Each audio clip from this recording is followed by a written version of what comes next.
Good evening. Hello, yeah. How about it? Wonderful.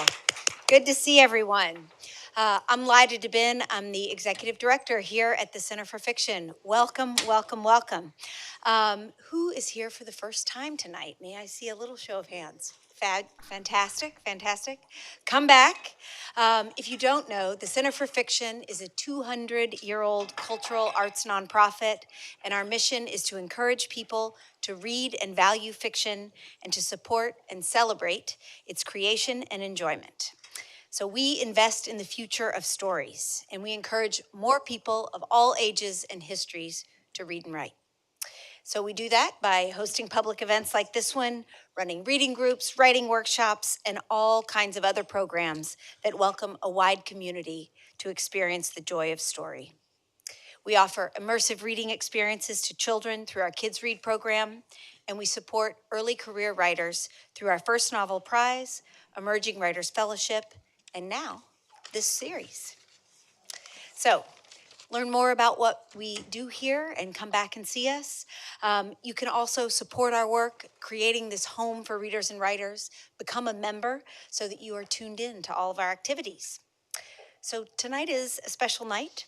We are launching our first Novel Fridays, a new series that celebrates the most exciting and boundary-pushing fiction by debut novelists. The Center has an excellent track record recognizing groundbreaking voices, and we hope that the first Novel Fridays will become your regular destination for discovering your new read and engaging with authors on the rise before anyone else knows about them. And also immerse yourself in the literary community here in Brooklyn, cultural capital of the world. Yes. So I'd like to thank our members and their guests for joining us at the pre-event happy hour to help us launch the series. And thank you all for hanging out here with us on a Friday night and showing your commitment to excellent stories and a good party. Speaking of that social side, please do, after the conversation, stay. Don't rush off. We have book signings for all three of our authors here tonight, and it'll just be on the other side of the doors. And so shop the bookstore, grab a signature cocktail, and talk to each other. For programming notes, I'd like to introduce to the stage the creator of this programming and our curator, the Center for Fiction's Senior Director of Public Programs, Melanie McNair. Melanie, yay.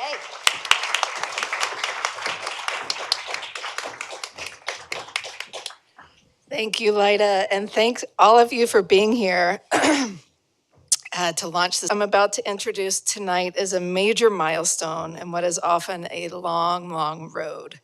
It takes courage, resilience, and perseverance. And as the wonderful author Adam Hazlitt, who was here on the stage on Tuesday, said earlier this week, writing and publishing a book means surviving doubt, sometimes years of it. These three authors did that, and they did it beautifully. And this is the final step of the work when you, the readers, enter the worlds that they have crafted.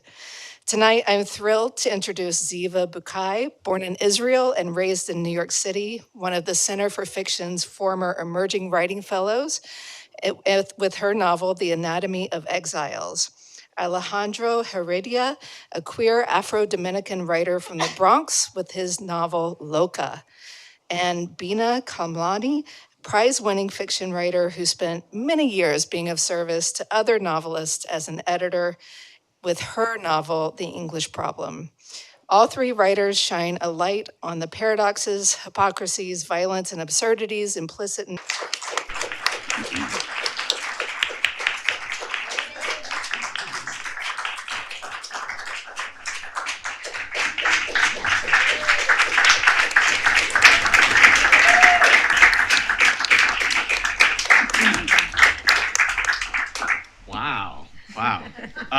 First Novel Friday. Give it a round of applause again, just because this is amazing. Yeah, I'll keep my part short. My name's Adam. I run a website and podcast called Debutiful, where for 6 years I've talked to 300 debut authors. And the center was like, do you want to come? And I said, sure. I flew from Denver because I had to be here for you three, because this is so amazing. And we'll get to the readings really quickly. Zeeva, we'll start with you because you'll read first. But I'm curious, cut through the publicity copy, cut through what everyone thinks your book is about. What is your book about? So my book is about an Israeli family that comes to the U.S. after the death of a beloved sister in what appears to be a terror attack in Israel, but is in fact a love affair with a Palestinian man and an Israeli woman that has a tragic end. The family comes here, and then a few years later, a Palestinian family moves into the apartment upstairs, and the mother, Tamar, who is the main character of the book, tries as hard as she can to break this couple up. And it serves as it almost destroys the family and her marriage and her life by doing that. So that's basically what the book's about. Yes. I'll ask this question later probably about, I know you spent 10 years writing it. Yeah. But my question is, why spend 10 years writing this novel? Why not something else? So I really wanted to explore, I started this 10 years ago, and I certainly had not expected that it would come out now at a time that feels so fraught and painful. And not that 10 years ago wasn't fraught and painful, but it's actually just feels a lot worse now. I really wanted to explore intercultural relationships. And so I looked at a marriage between a Mizrahi man and an Ashkenazi woman. That's the first relationship and the most prominent in the novel. And then there are two relationships between Palestinians and Israelis, a Muslim and a Jew. And so I wanted to look at that. And then the whole immigrant story. I was born in Israel myself. I wanted to kind of revisit that and understand kind of what that was like, not for me, but for this particular family. And finally, I wanted to understand Israel a lot more, to really sort of get at why things have sort of happened the way they've happened and how things have played out. So those were some of my concerns and questions and what I really wanted to take a look at. Perfect. Before I ask you to read, I want to invite everyone, please take photos of them. This is their first major event. So you may not want the photos on your phone, but please take photos so they have this memory. Zeeva, will you please read from The Anatomy of Exile? Sure. So read from here or up there? You know what? Or? That's an audible. I don't know. What do you want to do? I think up there. Yeah, okay. I'll come up here. Everybody can hear me, right? Okay, great. So this is in her attempt to break up her daughter Ruby and Faisal, who is the boy who lives upstairs, from their budding love affair. Tamar outs them first to her husband Salim, and when he doesn't do anything about this romance, saying that they're just young and it'll pass, she goes to Faisal's father, Ibrahim, and he puts a stop to it, or so he thinks. And when the kids spend a night away from home, Tamar is absolutely frantic. And she finds out from a neighbor that the kids are in the cellar of the next building. And this is the scene that takes place after she discovers where the kids have spent the night. I know where they've been, she said. Ruby and Faisal, I know where they spent the night. Salim rushed to share the news with Ibrahim, and the two men ran down to the cellar. She had a hunch where the kids were and climbed the stairs to the roof of Building D. Hadn't she and Salim watched the sunrise on the roof of their house in Kfar Ma'an? Each morning of that first year of marriage, they'd felt the world open its arms to them. She found the pair of young people sitting with their backs to the door. I'm sorry, she said. Ma? Her daughter managed to look frightened and rebellious at the same time. It's my fault. Faisal stood and tucked Ruby behind him. I asked her to spend the night. We're okay. They know about the room in the cellar, Tamar said to them quietly. Your father and Ibrahim are there now. You told them? Ruby fumed. Tamar shook her head. Someone was bound to see you, she said. But Ruby and Faisal were already running past her, taking the stairs 2 at a time. They charged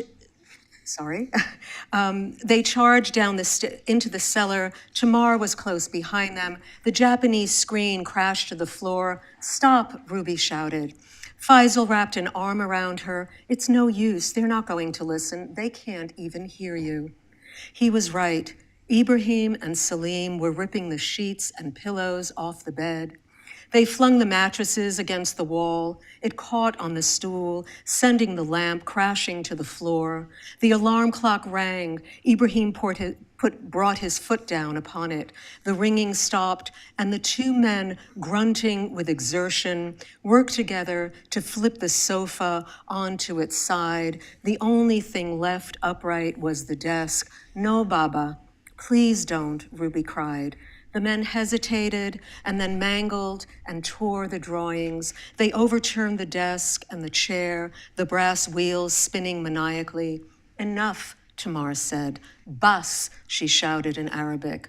Ibrahim and Salim stopped, out of breath. They looked at what they'd done, the ruin they'd committed. They looked at the faces of their children, who in that moment were no longer children. And then at each other. Ibrahim straightened his spine. "You're finished here," he said, and pushed Faisal out the door. When they were gone, Salim said, "We will never speak of this again." His eyes shot from Ruby to Tamar. In a matter of days, Faisal was packed and sent to live with his grandparents in Jaffa. Tamar thought she'd feel relieved, but all she felt was empty. The irony was not lost on her. This was what it took to be shipped home, her poison in Ibrahim's ear, and a little room in a cellar, and all of it in the name of love. She hated her part in it and wished it could have played out, as it certainly would have without her involvement. She went with Ruby to visit Faisal on the day of his departure. Radwa opened the door. A jet stream of heat and spices engulfed them. She opened her arms, and Ruby sank into them. Radwa cupped Ruby's face. "What are we going to do without my boy?" She walked them down the hall to his room. "Faisal, you got company." Radwa turned to her. "This one," she said, "knows how to break my heart." Faisal lay on his bed. The blanket that had been in the cellar was folded over the back of a chair. "I have a going away present for you," Ruby said, and removed a stack of papers out of her bag. She sat beside him. Tamar remained in the doorway. "Open your hands." She gave him the drawings their fathers had torn and the ones safe inside the desk drawer. She'd gone back and collected the pieces, taping them together, ironing them smooth. "We're going to finish this story someday." Perhaps it was the lighting that gave Faisal's skin an ashy hue, or the sadness that leached into the room. Tamar cleared her throat. "I wanted to wish you a good journey." He sat up. "Maybe I'll see you in Israel one of these days." He gazed at Ruby. "It's my first trip there or anywhere." "I'll be there next year. We'll see each other all the time, even when I'm in the army." Ruby held his hand. Then she turned to Tamar. "Please leave us alone." Ruby looked ready to cry. Ruby stayed with the Mahmoudis until it was time for Faisal to go to the airport. Ibrahim carried the boy's suitcase downstairs. Radwa held her son's hand. Just then, Hussein turned the corner, carrying a carton of cigarettes. His jaunty stride came to a stop when he saw them. He waved, and Faisal lifted his head. And then, after a moment in which they could hear a bird twittering in the branches of an oak tree, Faisal ran to him, and they embraced. "You're not getting rid of me that fast," Hussein grinned. "I'll see you on the next buying trip." Faisal returned to Ruby and cradled her in his arms. Tamar remained on the stoop, feeling as if she were standing on the other side of a canyon, watching a landslide. Avenue C was empty at that hour of the evening. Cars were parked along the curb like a circus train waiting to leave town. Streetlights tugged at the bits of glass lodged in the road. Before Ibrahim got in the car, he looked straight at Tamar and said, "This could have turned out differently, you know. We could have been the exception." He slammed the door and drove off. Ruby carried a sack in her arms. "What's that?" Tamar asked. "A present from Faisal." He'd given her a 5-pound bag of red pistachio nuts. Ruby refused to share them and ate every last one. For months, her hands and lips were stained pink. Pink fingerprints marked the doors and window casements. Pink on the refrigerator, the sink and walls. Pink on the doors. Pink on the books and clothing, the bedding, the television. Everywhere Ruby touched, the faint impression of Faisal remained. Thank you.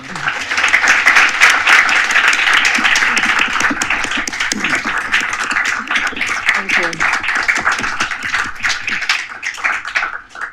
Zeeva, thank you so much for, so lovely. We'll loop back to, I realize I should have asked both of you the same questions earlier, but we're just gonna have the tension build and focus on one writer at a time. We'll just go down the line, Beena. Cutting through the publicity copy. This is my favorite question to ask writers. Tell me about the English problem. The English problem. What is this book about? Oh, now that is a very big question, and I'll try to do justice to it in a few words. In 1835, Lord Macaulay presented a minute in Parliament, and he said that we will never, so just to go back a bit, in 1600 or 1602, the East India Company arrived because India was thriving. Bombay, that whole Indian Ocean trade was enormous. It rivaled that of Venice in the Mediterranean, and everyone wanted to come and be part of it. So they came as trading partners. The Brits were there, the French were there, the Dutch were there, everyone was there. They were all trading partners. But in 1757, the French attacked, in Pondicherry, attacked the English garrison in Madras.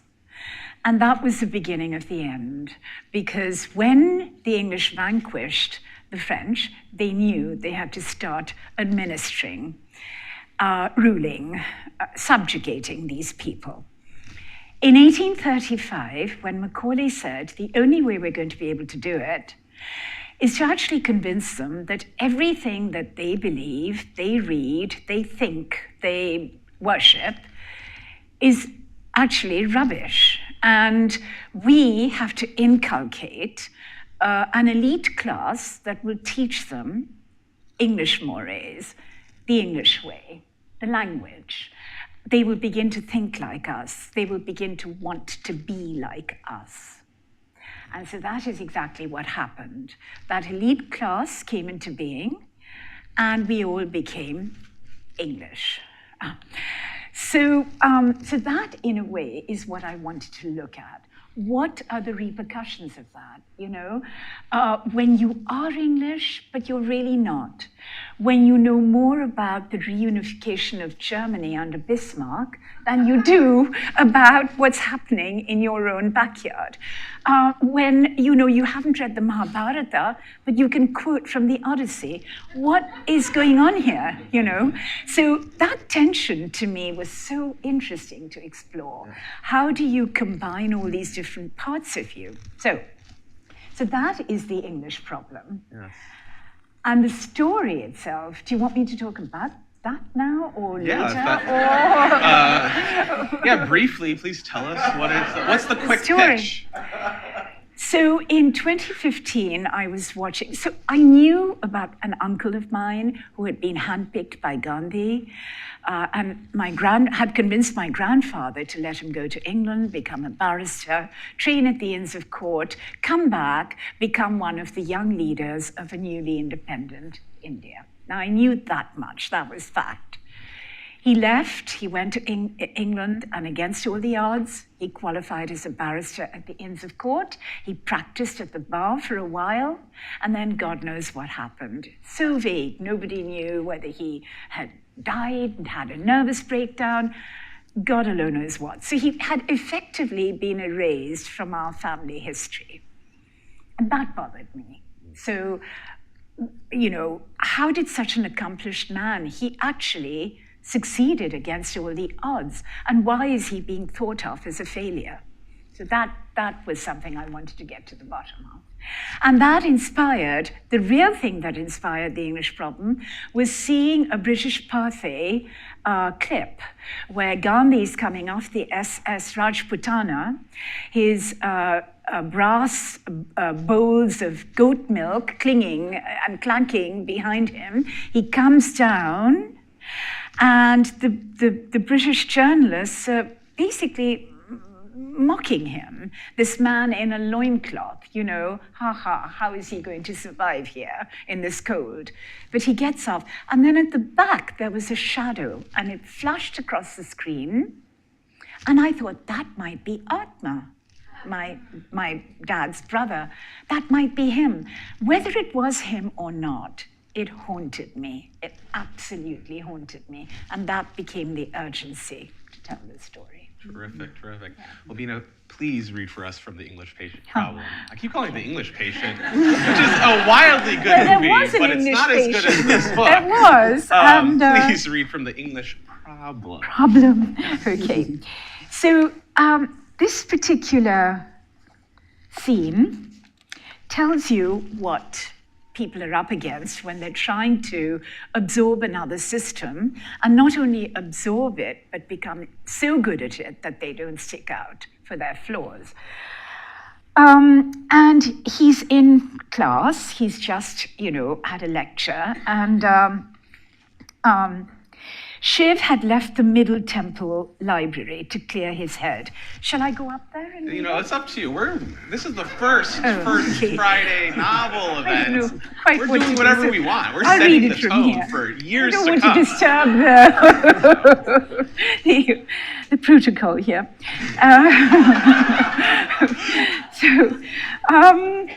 So Shiv had left the Middle Temple library to clear his head. It was getting dark. The lamplighters were already up on their ladders. The sun was setting behind dense foliage, alive with birdsong, as thrush and blackbird flitted through trees. A breeze so clean came off the water in that second, it hurt his nostrils to breathe. He felt prickly, desolate, as if his tongue had been ripped out of his mouth. In class, he had dared to question precedent, a cornerstone of British law. Stare decisis. Let that which has been decided stand. He pondered it for days, finally raised his doubts about its infallibility.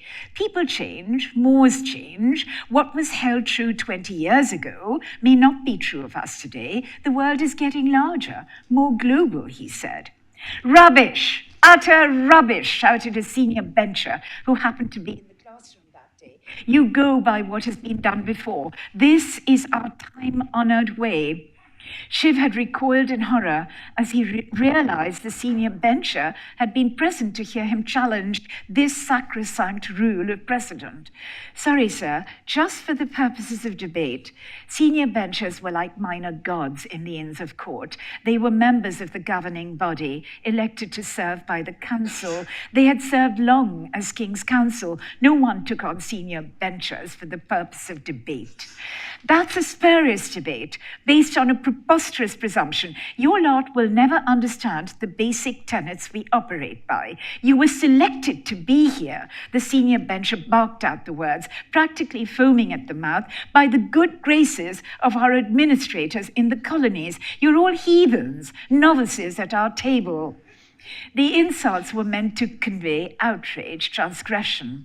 Unable to counter the judgment, Shiv packed up his things for the day and left for home, skirting the Thames as he took the temple stairs down to the river. There's a description about him struggling with himself. And when he gets home, Mr. Polak, his guardian, also a barrister, a senior bencher, was pacing the drawing room with rage in his step. He was waiting for him when he got home. His large ears, his most expressive feature, were lobster red. He demanded an explanation. What's this? What happened today? He had already heard about it. Shiv gave him a summary. You took on a senior bencher? Mr. Polak said with an incredulous look. The arrogance of it, the sheer arrogance. It's what they say. Give them an inch and they think they're going to rule the world.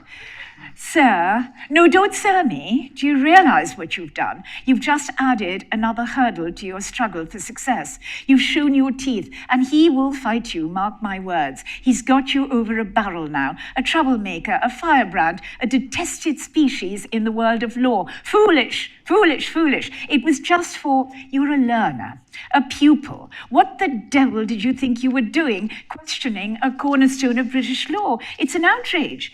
Sir, I didn't know he was in the room. That's not the point. You saw fit to question British law and offer your unsolicited opinion, an uninformed one at that. You flirted with arbitrariness. Don't you know by now that this is a hated word in English law?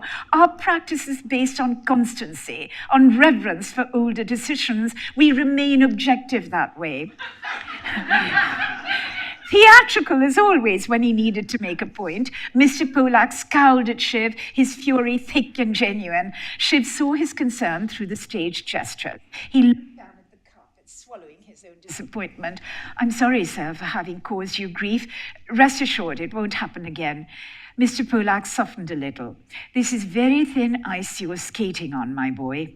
Your duty, your obligation, is to follow the rules. Accept what you're told, absorb everything, learn. You don't question, at least not now.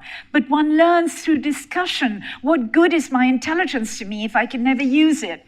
No, yours not to question why. Lie low. Fly under the radar, never be caught with the short end of the stick. Ask me whatever you need to, and if you can't keep your own counsel, I'd rather see you pack up and go home. As Shiv's heart slowly contracted, he made a vow.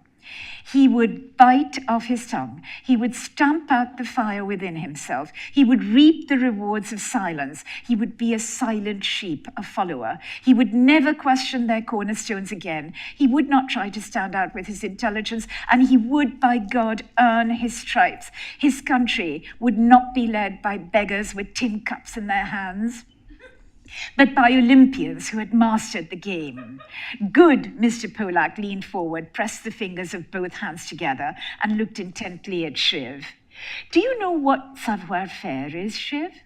It's polish, knowing how to be in civilized society. Yes. Here is a small piece from a venerable old publication called The Rambler. Read it, memorize it. A bencher gave it to me when I was young and cocksure, and it helped me enormously. Mr. Polak reached for it on his desk and handed it to Shiv. He read it later in his room. When not precocious, however, savoir-faire is undoubtedly a very valuable equipment for the battle of life, and frequently stands its proprietor in better stead than more sterling qualities because it is always in request. Courage, virtue, devotion, etc., are of course inestimable possessions, but they are not always wanted in a civilized community. With the inner performances, mankind are not particularly interested.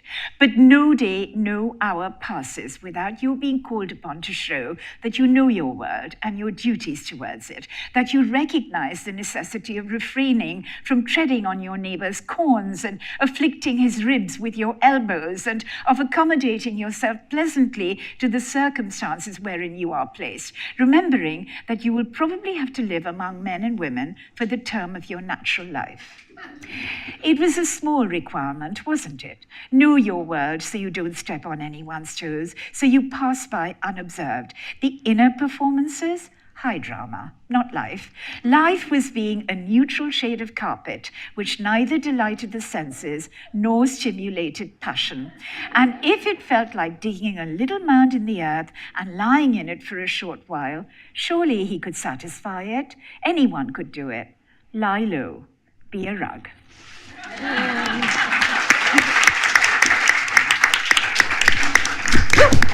Okay. These mics. Mics. Alejandro, this clock tells me you've been silent for 31 minutes. I have. It's fine. It's fine. Tell us about Loca. Yes. Elevator pitch. Loca is about two best friends, Sal and Chado, who live in the Bronx in 1999. They came to this country thinking that they were going to create beautiful, expansive lives for themselves, and they find themselves at the beginning of the novel, 5 years into being in the US, struggling and failing to build that life for themselves. It's a novel about queerness and friendship, and I think ultimately about how we can be responsible to each other, even in the face of oppression, societal oppression, and interpersonal conflict. Yeah, and why write these two people's story?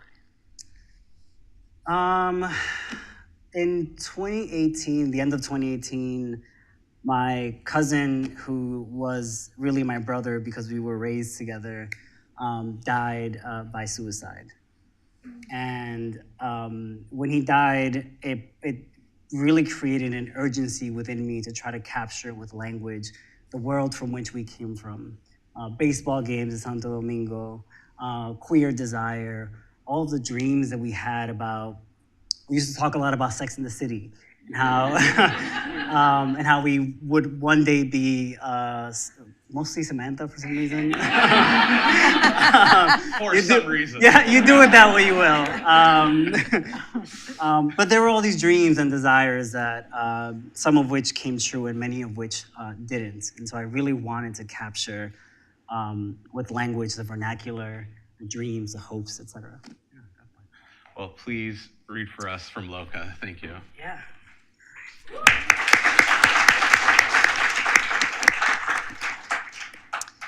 Alrighty, so I'm just gonna read 2 paragraphs. All you need to know is that Sal and Charo, they're best friends.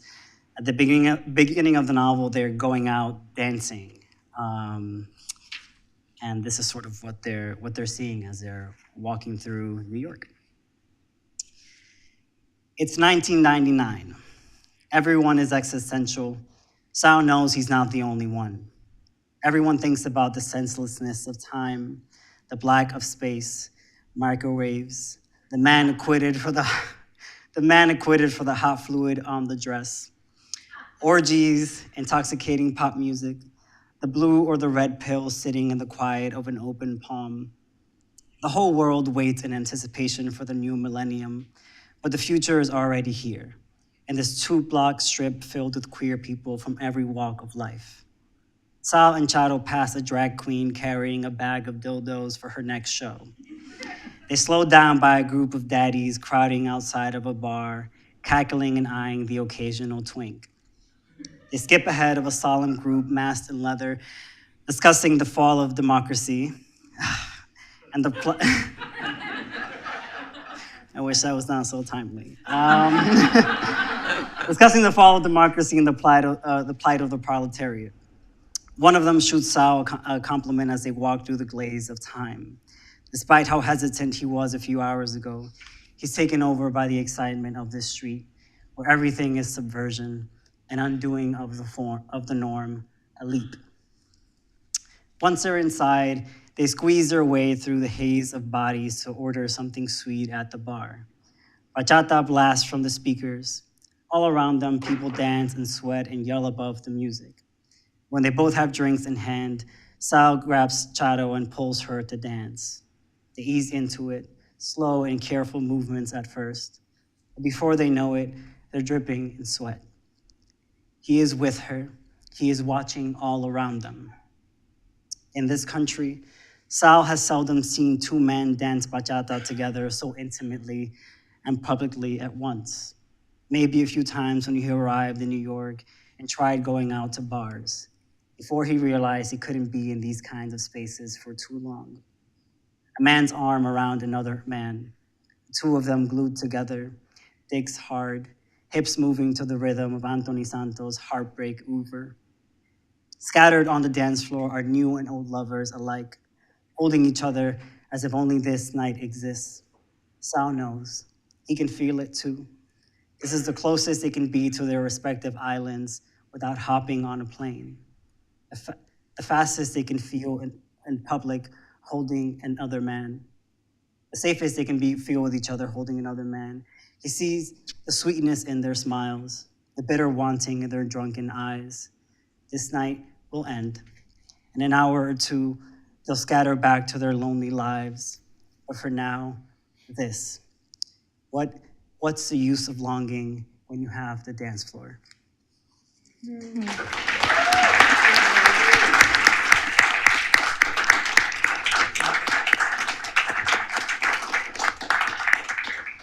A lot of what I do on Debutiful is not talk about the book at all, talk about the person. So in one word, books are out, books coming out. One word, how the hell are you feeling?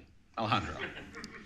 Curious. We spend a lot of time working on these things in a room by ourselves, talking to ourselves. And so I'm just curious about how people will receive and connect to these characters. Beena, how are you feeling?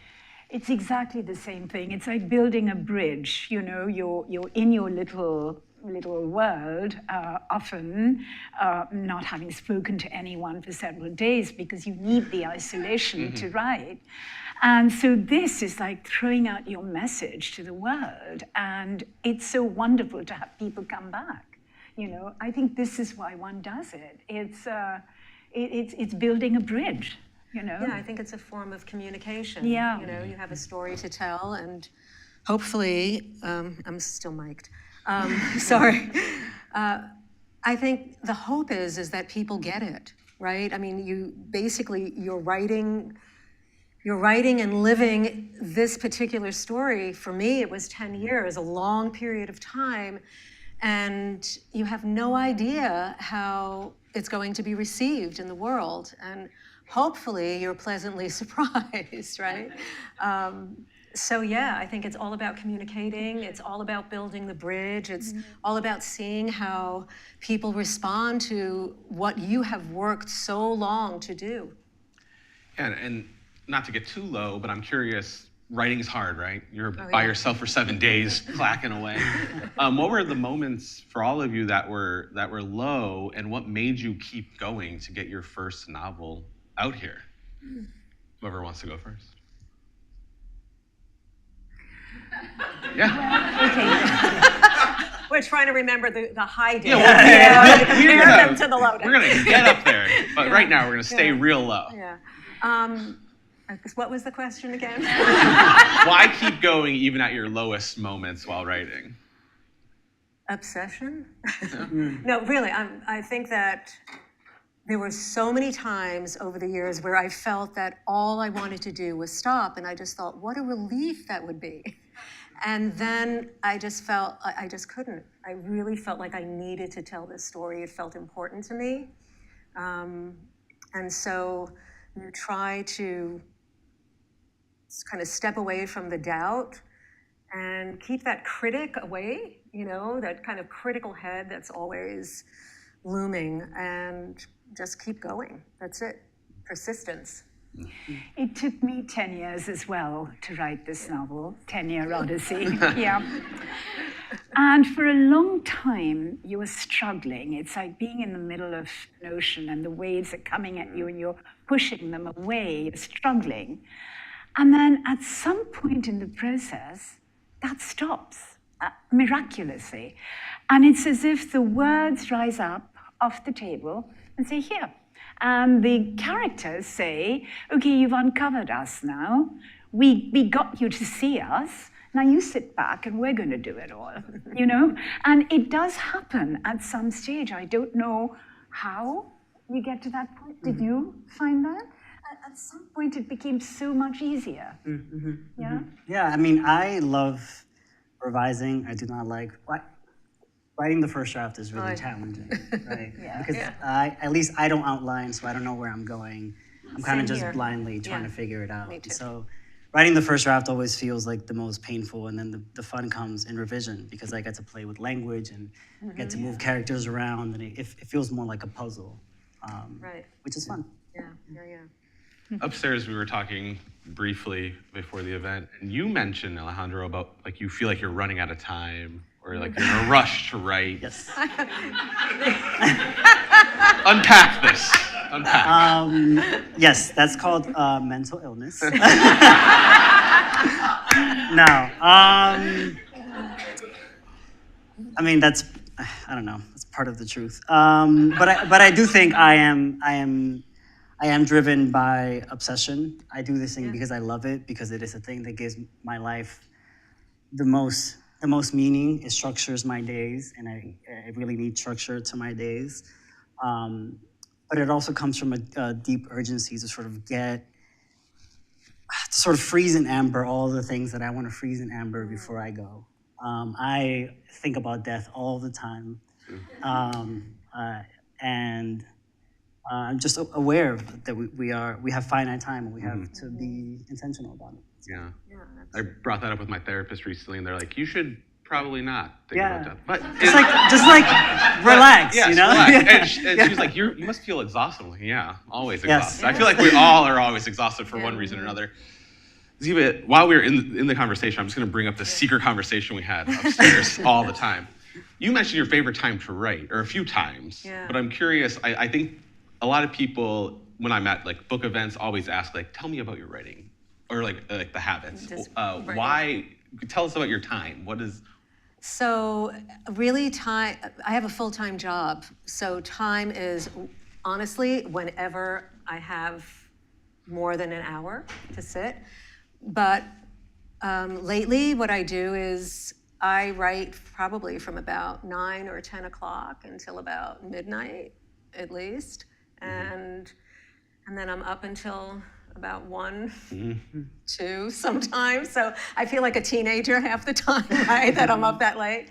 But that it's quiet, and I can finally kind of concentrate and move deeply into the space that this kind of well that you have to go to, kind of drop into in order to really be able to write thoughtfully, I think. Do you feel if you didn't have a full-time job, would you still be a night writer? Probably not. I mean, honestly, my favorite hours, I was telling Alejandro, my favorite hours are to write from noon to about 4 or 5. Like, that's when I feel most charged and awake. But right now, I don't have that luxury. Hopefully, retirement, and just actually be able to do that. Yeah. And Beena, you were talking about your family all reading on a plane your book. Yes, at the same time, turning pages. Outside of family, or maybe even including family, what do you hope readers take away from your book? It's very historical. It taught a lot to me, but what do you hope people take away from it? That in the end, it's, really the human struggle that interests us. It doesn't, that's what writing is. Many different, very specific ways of coming back to the same things, which is, how are you transformed by personal obligation, desire, a goal to do something and to have it done, and things that impede your getting to where you're going. How do you resolve that? How do you carry all the different tensions within you, How does it affect your life? How does it affect your relationships with people? All of this is so important, and I think that's why fiction is such a powerful way of getting that across, because, you can show what the character's feeling as he or she experiences it. That's the thing. Definitely. Before we hopped up on stage, I promised we'd keep it lowbrow and kind of fun. So we're gonna just ask, what's a writing snack or writing drink? What's your go-to cocktail? Tell us a little bit more about you that have nothing to do with writing. You asked me to ask this question, everyone. Mine's a seltzer with a lime. Delicious. I love a seltzer with a lime. My mentor is in the audience, Adam Hazlitt, and we sort of commiserated once about how we're morning writers, but we can't really eat in the morning before writing. And I am kind of the same way. This novel came out of a lot of mornings of me not eating and then eating at like noon or 1 p.m. or something. So I can't really eat or drink a lot while I am trying to get focused. You guys snack? Yeah. We got a clap. Thanks, Adam. How about you guys? I actually forget about eating during the day. I completely forget. I don't, I have some coffee in the morning and then I keep going. And then around 4 o'clock, I make a smoothie, and then that fills me up for the rest of the day. And possibly around 9:30, I might have a glass of wine. And then that makes everything seem mellow and just, not as much of a struggle. And it's just so nice. I crank up the music, good jazz, flooding my apartment. And I have my glass of wine in my hand, and I'm utterly happy. Yeah. Zeeva, how are you? Nice. I'm a big fan of chamomile tea. Something to just chill me out and just a quiet moment. In terms of writing, if I'm writing in the morning, which sometimes I'll do, I also can't eat. I won't eat until noon, and just kind of try to push through. But in terms of snacking, a good plate of hummus, that's it. These are the quality questions you're going to expect from this series. No, you get asked the same questions over and over again during the publicity cycle. So we're going to talk about things like this. One thing I'm super fascinated in, I think aspiring writers who have been doing this for 50 years, no one understands the publishing industry at all. So I would love to know something, on the eve of publication or after publication. What's one thing you knew, like at any point prior to right now? What's one thing you would tell a former self, like, oh, watch out for this, or do this, or ask these questions? I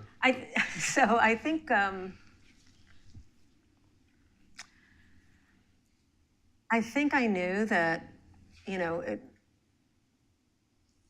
it wasn't going to just kind of happen, you know what I mean? That this would be, that afterwards it would be kind of this process of trying to get the book out there. What I didn't know was how much work that I would have to do, right? No, for the promotional stuff. That I kind of knew, but it's much more than I thought, right? So. Yeah. I don't know if that answers your question. I think because we were talking about this, if you're on a smaller indie or more independent press, you have to hustle. Absolutely. Got to hustle my bustle, for sure. It's, you have to get in touch with everybody that you know, people you haven't spoken to in 15 years.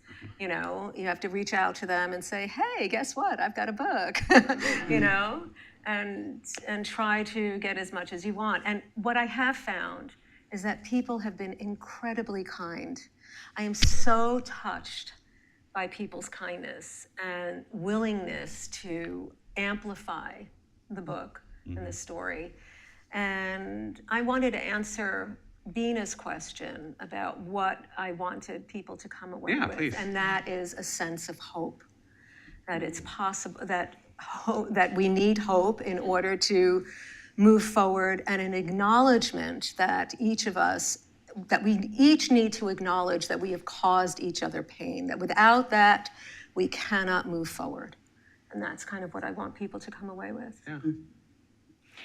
For me, it was anticipating terror. Yes.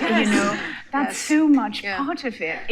It's your child is about to go off to school, and part of you, and she's at the door and she's looking perfect. Part of you wants to pull her back and say, "Don't go through that door. Just don't go through it." And the other part of you wants to push her out as quickly as you can. Go get that bus.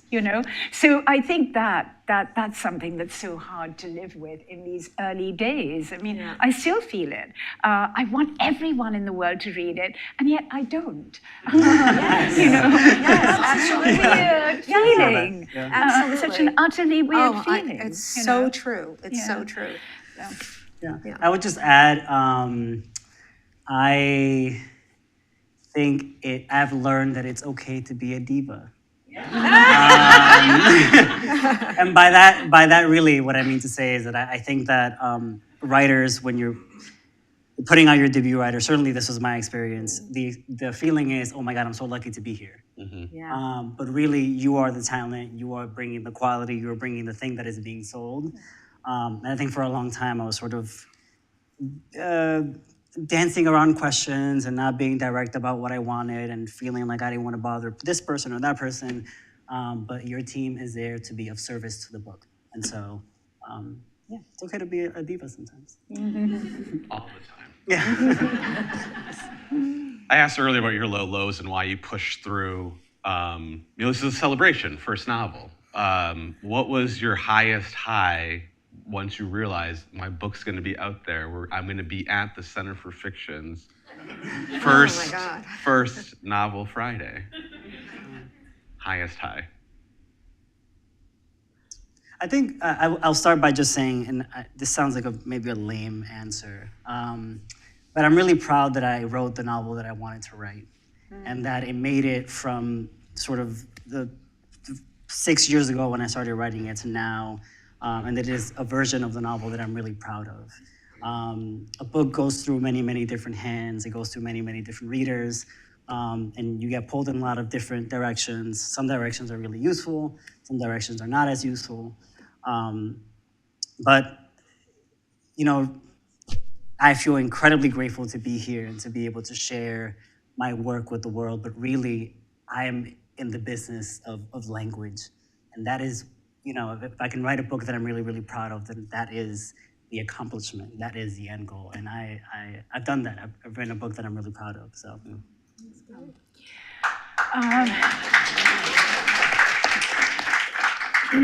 I feel the same as well. And I think, my background was in book publishing, and I was an editor for many, many years. I've edited hundreds and hundreds of novels. And I think coming to my own, it was very strange how I kept hearing all these different voices in my head. That's repetitious. That's not good enough. What do I really want? And that sitting at the feet of some people who I really admired, Saul Bellow, Robert Fagles, a lot of them, and their quest for putting down only what they really wanted to on the page, that was so instructive for me, just to watch that happening. And sometimes I would say, well, that's fine. That sounds really good to me. No, it's not quite right yet, and back again. And that drivenness to come up with exactly the right image, to me, that's the joy of writing. I wouldn't do it if there wasn't that, Yeah. I think the sense of sheer satisfaction when you've written a line, a scene that feels like it is lifting off the page. I don't think there's hardly anything better than that. Yeah. Right. There's a real sense of satisfaction, and I agree with you. For me, I feel I worked so hard on this book for so long, and I'm proud of it. It's the story that I want to tell. I'm not sure how it's going to be received, but this is the story that I wanted to tell about these people. And what was interesting is when I got to the end of the book, not finished, but kind of to the end of the book, I felt almost this sense of grief that I was no longer going to be involved with these characters. They felt so close to me that I felt a sense of loss at the end of it. And that was unexpected. It was just an unexpected feeling. You long to be back there. Yeah. You long to be back there. And it's somehow not possible. And I suppose that's what the terror is about. Once it goes through, you can't recall it. You can't go back there, and losing that thing that tethers you to the world and to your deeper self, that I think is what you don't want to give up. Before I wrap things up, I have something I'm supposed to read, but I'm going to be a proud mom moment. Okay. I want you all to awkwardly stand up with your book. And you all are going to take a photo. No, I'm dead serious. Everyone get your phones out. And book sales matter so much. You're going to post on your story. You're going to text a bunch of friends. These 3 people. I'm dead serious. Let me get off stage. I'm 100% serious. Please take photos, text friends, do everything. This is so cool for them. Yes, everyone. And then I'm not done. Melanie, I swear, I'll get you up on stage. Okay, now you're going to turn around so I can get the crowd behind you, and I'll text it to all of you. This is great. Okay, everyone, make crazy faces. Thank you, Adam. Okay, Thank you. Now you all sit down. It's so. We're not. See, I'm starting a trend. Let me get off stage. You gotta get the Center for Fiction back there. Oh, yeah. This is quality. That's quality photography right there. And feet, make sure you get the feet, and then this is great. All right, but I do have to wrap it up, so you're gonna have to start taking photos elsewhere. Thank you. Please take all the photos, always. That's my number one advice to debut writers. Thank you, Zeeva, Alejandro, and Beena, for letting me be a part of your journey and for everyone to be here on a Friday night. The quality of writing is not the only factor that will determine whether these writers or these novelists publish again. If I just said it, but if first book sales went well, chances of publishing a second book is even better. The publishers are also more apt to invest in marketing in a second book, so please buy books. If you think you might like any of these, you can pop out where Center for Fiction is selling all of these books. You'll receive 15% off if you purchase one of their books tonight. I didn't actually read what they told me to say, but that's everything. I'm gonna please welcome Melanie back up on stage. Thank you. Thank you. Okay, I'm just going to keep you here for just another minute. Thank all of you. And Yes, thank you for putting this on. Thank Amazing. you, exactly. Thank you, Mel. It's really special. It's really special. So we're going to do this again on March 7th, and we are going to welcome Sanam Maluji with The Persians, Roger Celestin with Delicate Beast, and Justin Haynes with Ibis. And the wonderful Melissa Broder, author of Milk Fed and Death Valley, will be the moderator. And I have galleys of all three of the books for next month, and I'm going to give one away to, I picked three names randomly, so hopefully one of you is here. Olivia Ekstrom.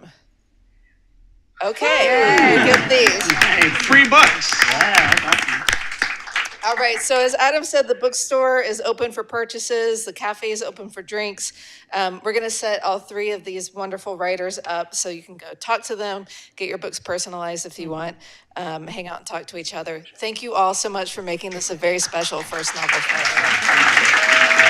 I think I learned so much. Thank you. Take a selfie, everyone. Let's take yeah. a selfie. Thank you. Everyone get in. There we go. Really good at capturing Thank the you. moment. Thank you, because I forget. I I'm know. just like, I just forget. Thing up here. Oh, yes.